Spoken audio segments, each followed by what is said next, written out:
রাধে রাধে। আজকে হচ্ছে ৮ই পৌষ, আমাদের এখানে ২ নম্বর অষ্টপ্রহরের আজকে অধিবাস।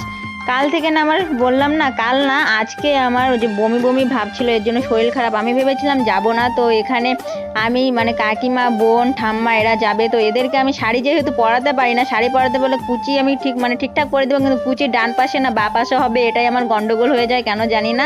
তো যাই হোক, এখানে আমি বোনকে পরিয়ে দিয়েছি, দেওয়ার পরে এই তো আমার ডিউটি তিলক পরানো, তো সকলকে তিলক পরিয়ে দিয়েছি, এরা রেডিও হয়ে গেছে। তারপরে হুট করে না ওষুধ খাওয়ার পরে একটু বেটার লাগছিল, তো তারপরে আমি জানি না কেন জানি না মনে হচ্ছিল যে যাই, তো আমি আবার এখানে শাড়ি পরিনি, আজকে আমি কোনো সাজি না, মানে সিম্পলভাবে এই তো এখানে গিয়েছিলাম। আর এই যে আজকে যে দেখতে পাচ্ছ, আমি এটা লাইফে ফার্স্ট টাইম এরকম বাজনা দেখলাম, এটাকে বলে হরিবলের দল। মানে কীরকম বাজনা আমি কি বলবো, আর তোমরাই দেখো। আর